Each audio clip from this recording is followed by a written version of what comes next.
Halo kawan-kawan, Assalamualaikum warahmatullahi wabarakatuh. Perkenalkan, nama saya Daniel Purnama Ramadan, program studi S1 Agribisnis di kampus Instiper Yogyakarta. Di sini saya akan menjelaskan mengenai paragraf, entah itu pengertian paragraf, manfaat paragraf, ataupun yang lain-lain yang berkaitan dengan paragraf. Oke, kita mulai dengan pengertian paragraf. Pengertian paragraf tersendiri menurut Arifin dan S. Amrantasai tahun 2006, pengertian paragraf adalah seperangkat kalimat yang membicarakan suatu gagasan atau topik. Kalimat dalam paragraf memperlihatkan kesatuan pikiran atau mempunyai keterkaitan dalam membentuk gagasan atau topik tersebut. Sedangkan menurut Akaidah dan kawan-kawan tahun 1999, pengertian paragraf adalah inti penuangan buah pikiran yang mendukung oleh semua kalimat dalam paragraf tersebut. Mulai dari kalimat pengenal, kalimat utama atau kalimat topik, kalimat penjelasan, sampai pada kalimat penutup. Himpunan kalimat ini saling bertalian dalam suatu rangkaian untuk membentuk suatu gagasan. Lalu bagaimana sih paragraf yang baik itu? Paragraf yang baik itu harus memiliki satu, kepaduan paragraf. Yang kedua, kesatuan paragraf. Yang ketiga, kelengkapan paragraf. Nah, kepaduan paragraf sendiri adalah istilah koherensi atau kepaduan. Setiap paragraf seharusnya berisi kumpulan kalimat yang saling berhubungan satu sama lain secara padu, tidak berdiri sendiri dan terlepas satu sama lain. Jadi harus ada keterikatan untuk membentuk suatu kalimat seperti itu. Yang kedua kan kesatuan paragraf. Setiap paragraf hanya mengandung satu gagasan utama yang diwujudkan dalam kalimat utama seperti itu. Yang ketiga kan kelengkapan paragraf. Sebuah paragraf itu harus lengkap. Jadi tidak nanggung komposisinya seperti itu. Metode pengembangan paragraf dalam tulisan. Yang pertama adalah sudut pandang.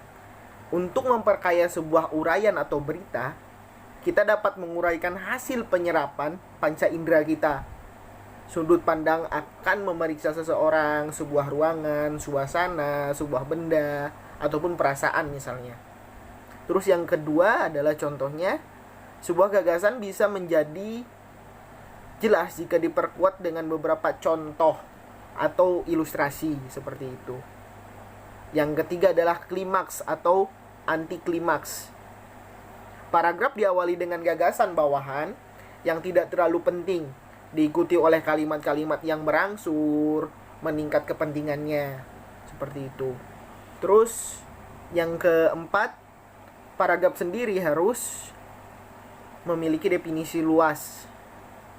Paragraf seperti ini biasanya menguraikan sebuah gagasan yang abstrak atau istilah yang menimbulkan kontroversi, yang menumbuhkan penjelasan gitu.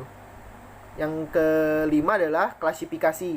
Beda dengan analisis atau uraian, pengembangan ini berusaha mengelompokkan berbagai hal yang dianggap memiliki kesamaan ke dalam suatu kategori seperti itu. Ya, sekarang kita masuk ke panjang paragraf. Yang pertama adalah rangka atau struktur sebuah paragraf terdiri atas sebuah kalimat topik dan beberapa kalimat penjelas seperti itu. Yang kedua, kalimat topik adalah kalimat yang berisi topik yang dibicarakan pengarang seperti itu. Yang ketiga adalah panjang paragraf amat bergantung pada pikiran yang hendak dikembangkan. Sudah diuraikan bahwa dalam laras ilmiah sebuah paragraf minimal dibangun oleh 3 buah kalimat, yakni kalimat pembuka, kalimat isi, dan kalimat penutup.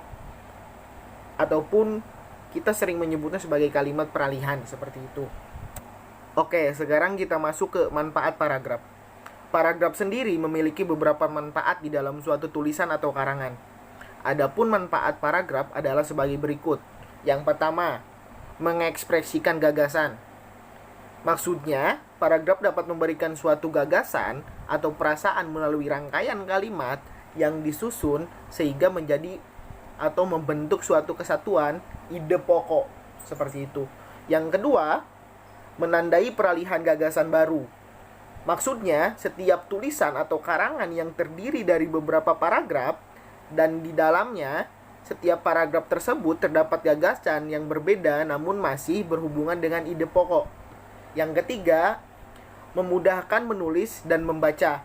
Maksudnya di sini adalah dengan adanya paragraf maka seseorang penulis dapat lebih mudah dalam menuangkan gagasannya. Seperti itu. Terus yang keempat, membantu pengembangan topik. Maksudnya di sini adalah pengembangan topik tulisan dalam bentuk yang lebih kecil atau lebih mudah disampaikan melalui pembagian dalam paragraf. Seperti itu. Jenis paragraf.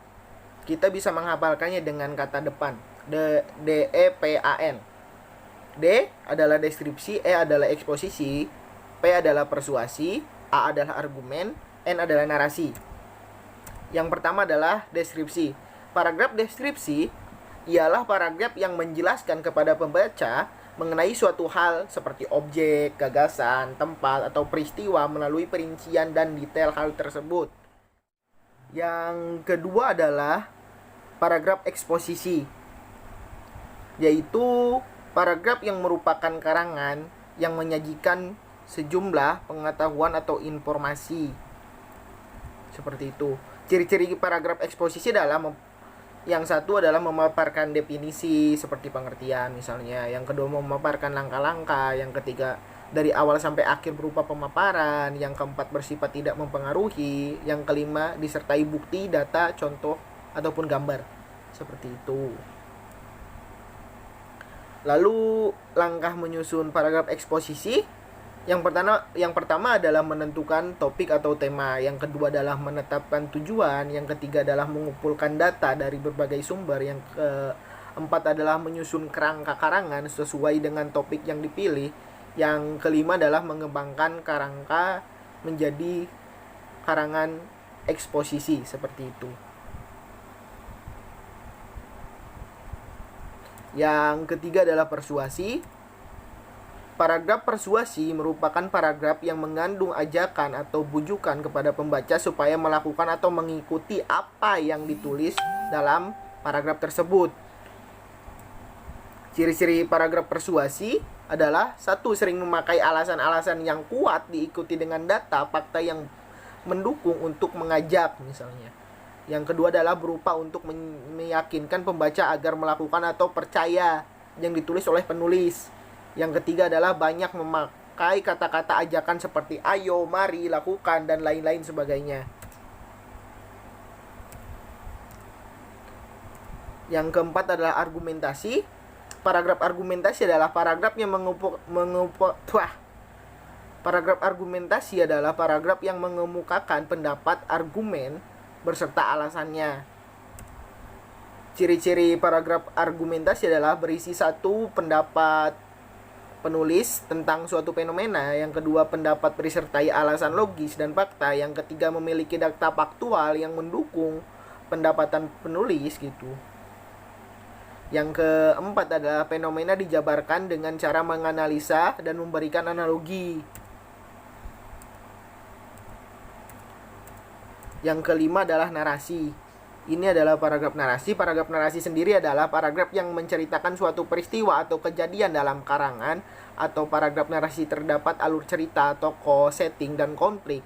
Seperti itu.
Paragraf narasi. Paragraf narasi adalah paragraf yang menceritakan suatu peristiwa atau kejadian dalam karangan, atau kalau paragraf narasi terdapat alur cerita, tokoh, setting, dan konflik.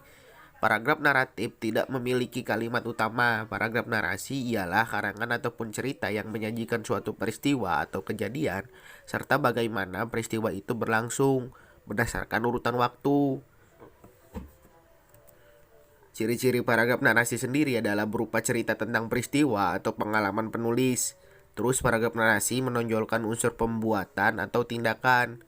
Terus dirangkai dalam urutan waktu secara kronologis dan jelas di mana bagian orientasi, klimaks ataupun resolusinya.